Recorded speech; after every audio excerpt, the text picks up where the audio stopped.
Okay, hey guys, welcome back to the channel. If you're new here, my name is Marco, currently a third-year medical student of Ateneo School of Medicine and Public Health. My slight hesitation, because technically we just finished finals week, pero hinihintay pa yung grades to really say na promoted na ako to fourth year. So, yeah.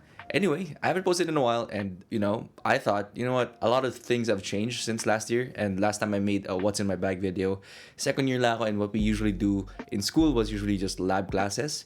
Now we have patient encounters, a lot of preceptorials, a lot of SGDs and exams in school. So what I bring in my bag, pretty much same, but my slight nuances or slight differences lang. So yeah, let's get to it. So I still use the same bag. I still use the Peak Design bag that Marquez Brownlee recommended back in 2019, I think. I haven't changed since. Still the same bag. I've been meaning to actually change bags for a while now, pero wala akong mahanap na bag na talagang ginagawa niya yung same thing as this one, or at least my significant difference. So I never changed. I'll start with the top actually, and I'll just add B-roll to it kasi nakatamad mag-set up ng second camera. So top ng bag, my spot for the laptop. I'm still using the same laptop I had since first year med. It's the MacBook 2020, 13 inches. Yeah, it's the Intel one. Hindi pa actually M1 to. It does the job because usually what I use it for is just some light editing before on active box of YouTube. I use it a lot for papers. I use it for, what else? Anki. I use it for studying a lot. So on top of it, so my pocket sa taas yung bag ko. My dad's AirPod Pros. He lent it to me. So, ito na yung dala ko. Hindi na ako usually dadala ng headphones kasi ang laki ng headphones. Laki na space na sinasakop. At saka mas convenient to, honestly. It's a small form factor. I can just plug it in. And then it connects through all three of my devices very easily. And that's really convenient. Yeah, so now, actually, we can move on to the next part, which is just the opening here. I only really keep two things in this part. I think one of the more important things here, yung iPad Pro. It's the iPad Pro 2018. I've been using this since fourth year college. It still holds up actually. Still reliable. Rarely crashes. I can still edit videos on it. I play games on it. So mostly ang use na to is to read transits, read books. The next thing here is a small notebook that I got from Janela. Yeah, since last year, I've been using small notebooks just to keep track of all my tasks. I rarely use it now kasi nga on break na kami. Nung peak ng SEM, I have a lot of things here. Every morning, I list everything I have to study for the day, everything I have to do. Mapupunta yan dito. Kung wala yan dito, makakalimutan ko gawin yan. Yung cool thing about this bag is, pwede mo siyang buksan sa side na ganito. Then, so yung first slot, actually, I used to have a cord pouch, if you guys remember. Pero sa sobrang tamad ko na, I have to pull out the pouch, open the pouch, pull out yung cord. Ang daming friction. I just put my chargers here, diretso na. Pero thankfully, iPad Pro and MacBooks nowadays both use USB-C. At dahil USB-C na ang iPad and MacBook, I can opt just to bring this for both my iPad and my laptop.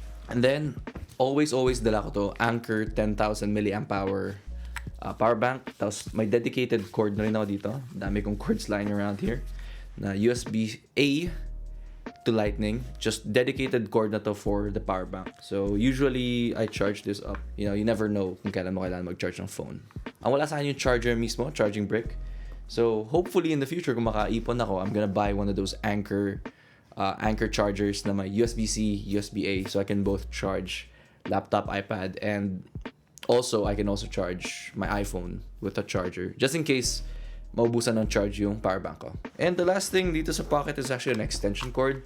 Recently ko lang to ginagawa. Lalo na kasi sa library, madalas yung mga chargers nila, ay yung mga saksakan nila sa library namin sa floor, tapos medyo malayo, tapos maiksi lang yung charger ng MacBook. So dala ko to para lang abot sa table yung cable. So if you zip this up, tong side na to actually, wala masyadong laman.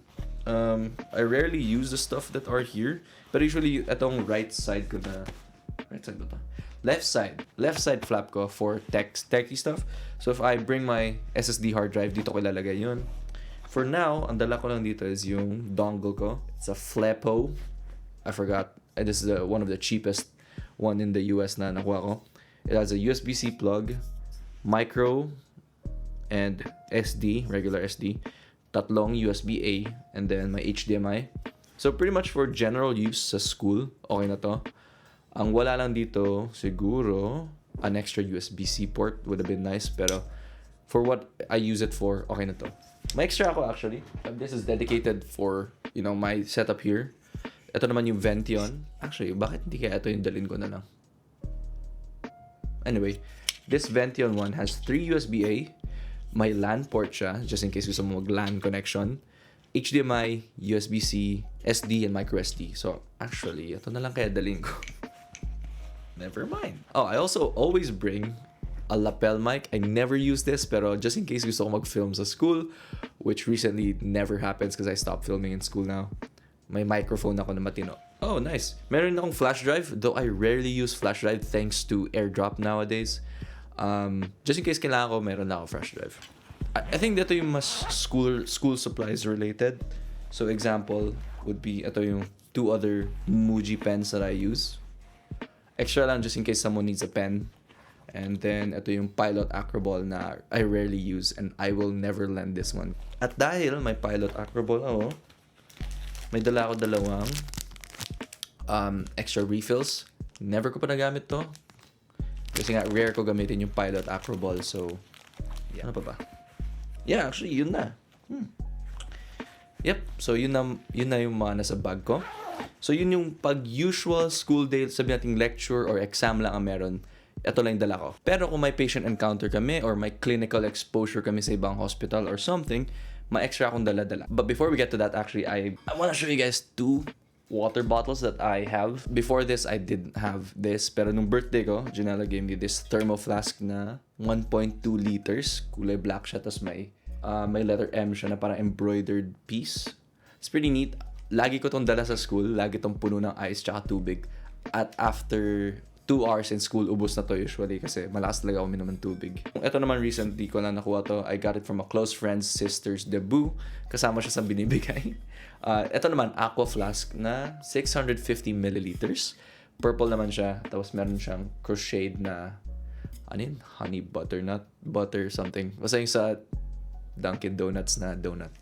Yeah, ito, rarely ko to gamitin kasi nakatakot mawala to. Baka i-call out ako ng friend ko. But yeah, medyo mas maliit kasi yung capacity. So I'd prefer to use yung black one. Pero kung tamad ako bit-bitin yung black, ito yung dadalhin ko kasi pwede ko itong ilagay sa pocket nung backpack ko.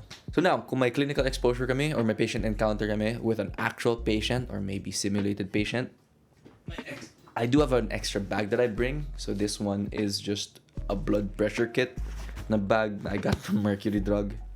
But I usually bring this kung may patients kasi nandito yung kit ko na kailangan ko when I need to do a physical examination on a patient. The first thing I have is yung pulse ox. Yeah. So usually kailangan yun sa mga vital signs. I prefer doing pulse rate manually. And at the same time, it's a good practice para alam mo kung paano yun gawin sa mga OSCE. But yung oxygen saturation, very, very convenient rin. Ito yung Sphygmo naman na ginagamit ko. Like I said, galing lang to sa Mercury Drug because it's kind of cheap. And very reliable siya actually. You know what? This has gone through so many patients na pagdaanan pa niya multiple med missions. Buhay pa siya. So whoever makes yung Medica Sphygmo manometer sa Mercury Drug, so far, so good. Tapos yung stethoscope ko naman, actually, yung gamit ko lang yung kasama ng Medica na Sphygmo. So, it's just a black, regular stethoscope. For its function, okay naman. I've heard a lot of heart sounds. I've heard murmurs with this. So far, okay naman. But I may need to upgrade kasi mas reliable at mas maganda talaga yung sound quality nung siguro mas premium na brands. And then, always bring measuring tape. Important part ng physical exam ay yung anthropometrics. So waist circumference, hip circumference, waist-hip ratio. Situation na ganun, this would really come in handy. And honestly, it's a really good practice to get anthropometrics as accurately as you can kasi may mga risk factors talaga. Kunwari, kung more than 0.8 sa woman na patient, may risk factor yan for certain type of diseases. So that's pretty much everything I bring on a normal day in medical school ng 3rd year. So you'd notice na if you compare it to the 2nd year one, now dala ko na lagi yung laptop ko along with my iPad. It's just because yung core competency or yung requirements namin in 3rd year kind of different from 2nd year. I write a lot more papers now. I read a lot more guidelines. I read a lot more of Harrison's. So it's a lot of reading and a lot of studying. So next part na of my med school life, if I pass third year, hopefully I do, clerk na ako. So, not exactly excited for that, pero you know, ganun talaga. That's pretty much it. Hopefully you guys found this entertaining, and if you did, hopefully you could like, comment, and subscribe. Really goes a long way to support this channel. Thank you so much again for watching, and if you did enjoy this video, may mga videos pa here and there. I think tama yung direction ko.